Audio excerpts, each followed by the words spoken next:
안녕하세요. 대단히 반갑습니다. 그릭넌 자은영 TV 이종수입니다. 이번 시간은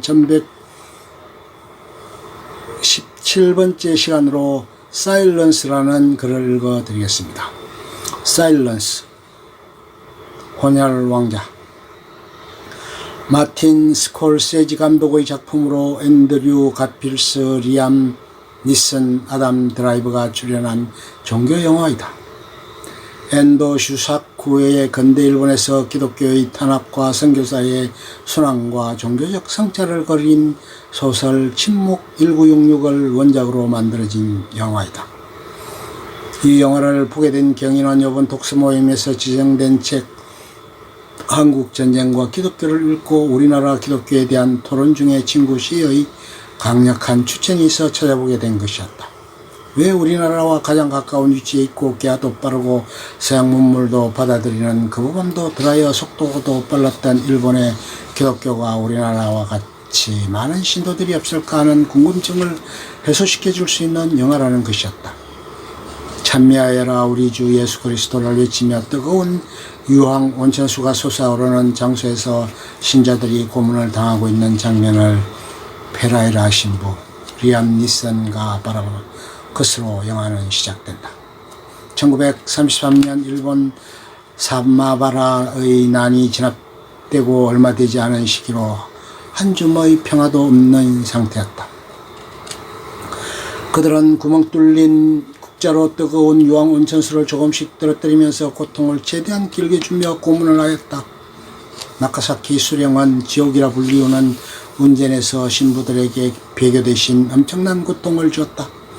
이를 33일간 버틴 신부도 있다.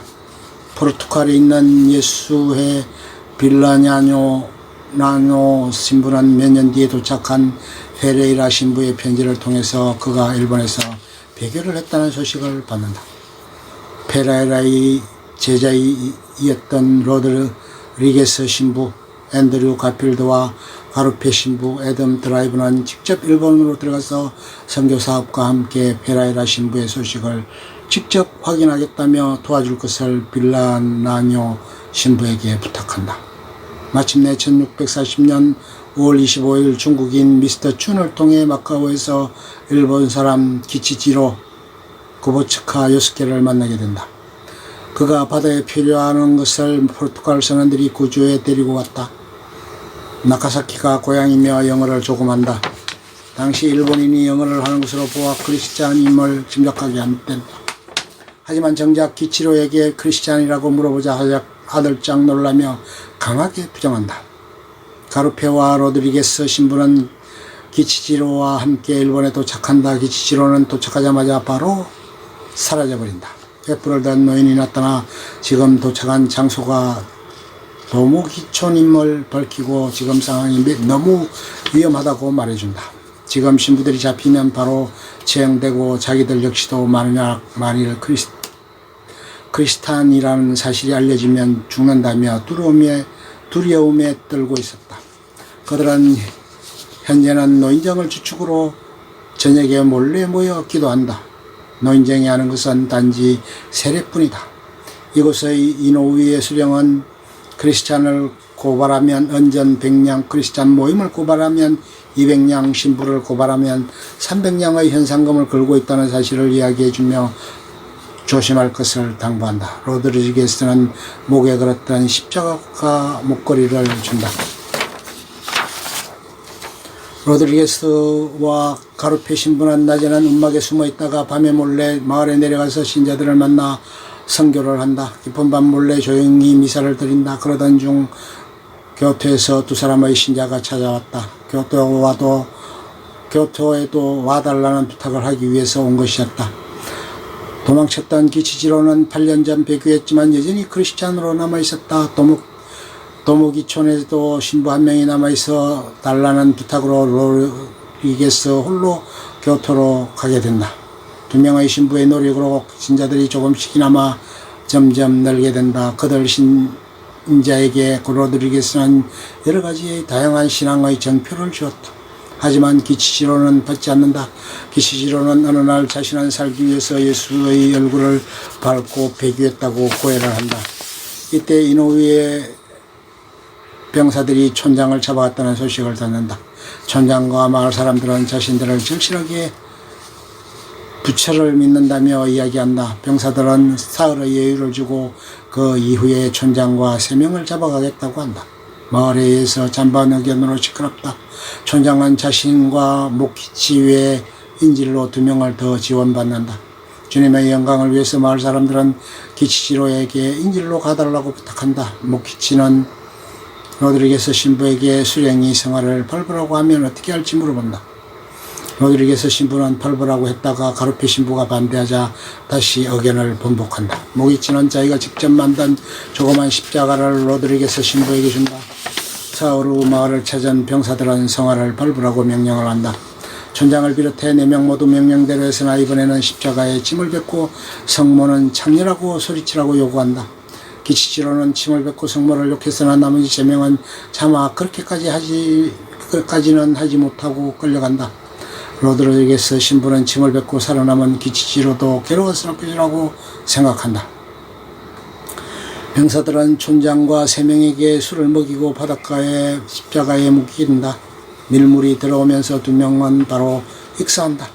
그나마 건강한 목기치는 죽는 데는 사흘이 걸린다.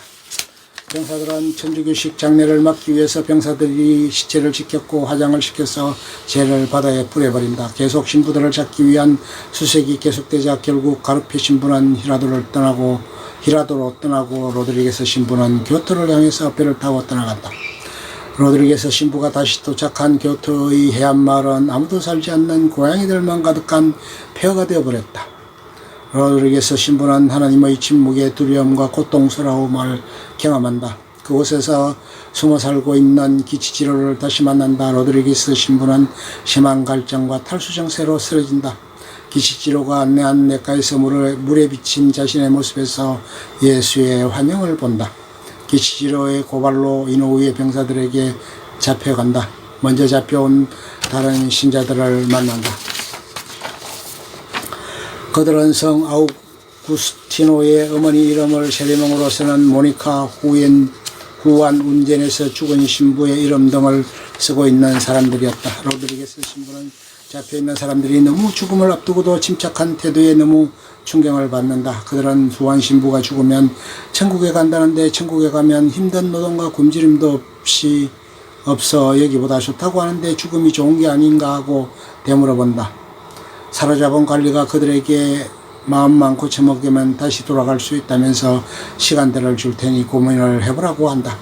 통역가는 로드리게스 신부를 찾아와 불교와 부처와 기독교를 비교 설명하며 다른 신도들을 살리기 위해서 배교하기를 설득한다.